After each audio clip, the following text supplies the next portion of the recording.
Quiet on the set. Yeah. Following the rest of Ruby Franke, the mom from 8 Passengers, who we covered in our video about family vloggers and child exploitation, I've increasingly seen comparisons between her and Lori Vallow, who was recently sentenced to life in prison for the murder of her children, Tylee and JJ. In this video, I want to talk about those comparisons and whether they're valid, and if there's anything to this bumper crop of hot, evil moms who happen to be both blonde and Mormon. I realize that 2 pushes the definition of a bumper crop, but stay with me. So starting from the most superficial comparisons, they're both blonde, they're both skinny, they're both attractive. Lori Vallow participated in beauty pageants and was in an episode of Wheel of Fortune. And as we mentioned, Ruby Franke had a whole YouTube channel that documented her life with her family. One important distinction I wanted to mention, Lori Vallow has been diagnosed with a delusional disorder, whereas Ruby Franke, as far as I'm aware, doesn't have a psychiatric diagnosis. And who knows, maybe it will come out that Ruby Franke is suffering from some kind of delusion. It remains to be seen. Both Ruby and Lori had motherhood as a central feature of their identity. Both had really negative things to say about their children. Lori reportedly referred to JJ as a drug baby to her neighbor. And of course, there's Chad labeling Tylee a dark spirit, whatever that means. Ruby Franke is endlessly negative about her kids. Her whole YouTube channel almost is devoted to documenting her dislike of motherhood in general. How has 2020 been treating you?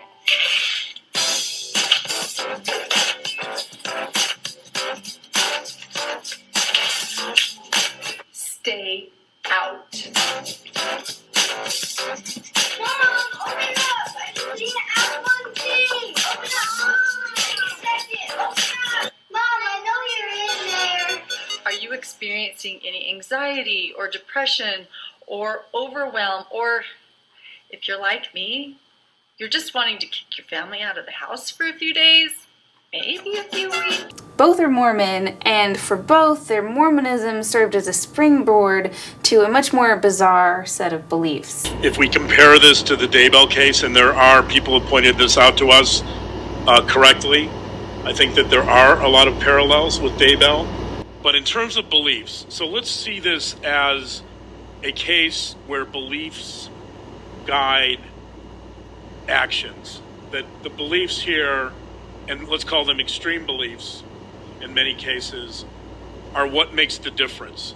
The way we're going to get to potentially trauma, children that are traumatized, is through belief. Lori Vallow believed that living people could transform into zombies, and she believed that she and her new husband Chad Daybell would be helping to usher in the end of the world. Ruby Franke's cult doesn't have so much to do with doomsday, it's more of a family self-help support group. She and her partner Jody Hildebrandt talk about principles of truth and how if you're not living in truth, you're living in distortion. So the invitation is, and the hope is that all of the moms that come here learn how and practice plugging in principles of truth into these different circumstances. Anyone who is actually practicing living principles of truth does not attack, does not get defensive, does not blame, does not say, well, sin is sin, it's okay.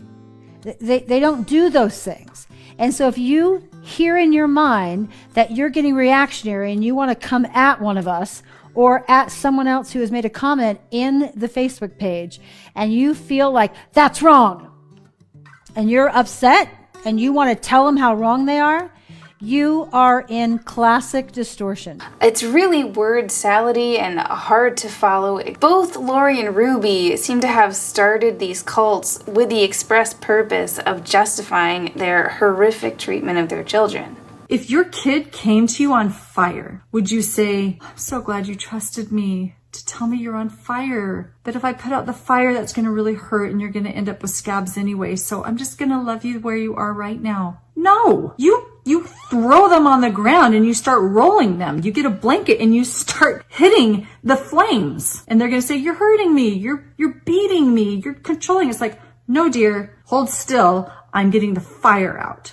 Me from the future, I wanted to jump back in and add a few things, because since we filmed, a few more podcasts and news outlets have covered this story. I also saw in an interview with Jodi Hildebrandt's niece, apparently Jodi Hildebrandt thought she was going to have an integral role in the apocalypse, in ushering in doomsday. So I guess that's another thing they have in common. Truly wild. And she believed, because my grandfather had a patriarchal blessing saying that he was going to work directly for Jesus on this earth. And so he always believed that the second coming was going to happen in his lifetime. But she used kind of that patriarchal, that language to also fuel her stuff of like, the second coming is so close. I'm like going to be the one of the people that, welcomes God back, or ushers in the second coming of Jesus. Yeah. But, and again, these are not theoretical. These are not like hypothetical. She believed these in literal, actual. This is all very literal to her. That God literally was going to come and thank her for all of her hard work. If you think that you are ushering in the end of the world, I truly beg you to reconsider. I really do. Both experience a breakdown in their family life following their ramped up involvement in their respective cults. Lori Vallow got with Chad, and then she had her brother murder her former husband. Reportedly, last year, Ruby's husband Kevin moved out, and Jodi Hildebrandt, her connections partner, moved in. It's speculated that Ruby and Jodi's connection might be about more than just connections. Heaven, gotta avoid that copyright.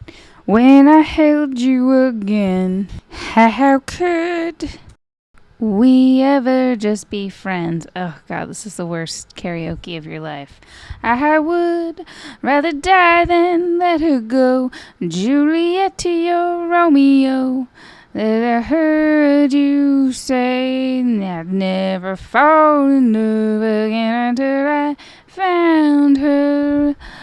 Never fall in love in something you are falling to. I've also seen a couple channels kind of fall all over themselves trying to explain that they don't want to speculate on Jodi Hildebrandt's sexuality, but it does come up so much that they feel like their hands are tied and they kind of have to bring it up. I think it's wrong to speculate on someone's sexuality when you're purely basing it off of their looks or how they present themselves. But her niece has said that she said this about her relationships with women. But then she said something to me. She had this friend, her name's Bev.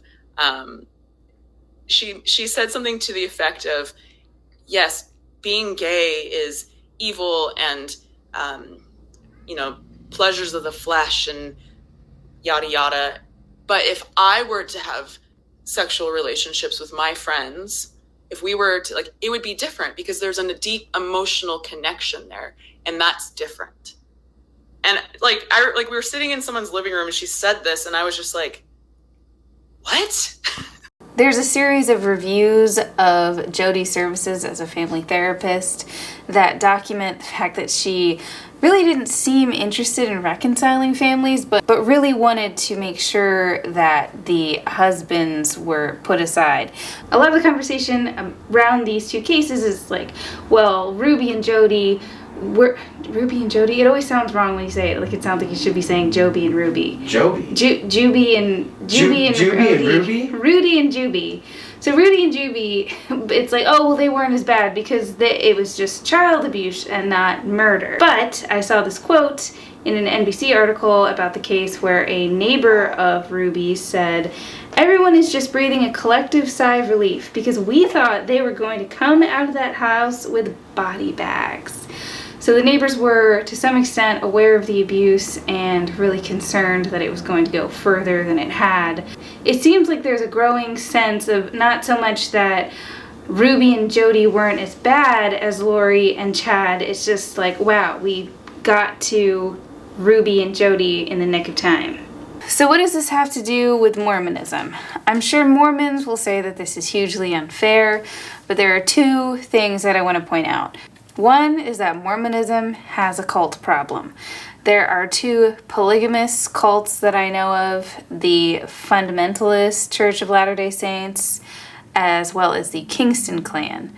Those are two that I know of off the top of my head, in addition to Lori Vallow's Doomsday Cult. And then there's the Mormon emphasis on family. Like I said, Lori and Ruby both really seemed to not want to be mothers. Marriage and family are central to the Mormon belief system. In 1995, the LDS Church issued a statement entitled, "The Family, a Proclamation to the World." It states, "In the premortal realm, spirit sons and daughters knew and worshiped God as their eternal Father and accepted His plan by which His children could obtain a physical body and gain earthly experience to progress toward perfection and ultimately realize their divine destiny as heirs of eternal life. By divine design, fathers are to preside over their families in love and righteousness and are responsible to provide the necessities of life and protection for their families. Mothers are primarily responsible for the nurture of their children." It makes sense, and I've heard it said on podcasts like Mormon Stories, you can check out their YouTube channel, that there's a lot of cultural pressure to get married and have children within Mormonism. I'm putting it out there as a theory, I'm not saying this definitively, but it seems to me that Mormonism might be pushing certain people towards motherhood who should not be parents. The only thing I would add to the Ruby Franke discourse that I don't think is being talked about really is that like the cultural context of it being a part of the LDS faith is so important in understanding this case, and it's actually really predictable what's happened based on the systems of the LDS Church. And I think the reason why we're not hearing much about it is a lot of these creators who are reporting on it don't either understand the church as an active Mormon or a post-Mormon. So let me tell you what I think. So there's two different perspectives. If you are a current active member of the church, you are hearing the news about the Ruby Franke situation and you feel this is so tragic. You're like, this is just some random family where there's a system of abuse.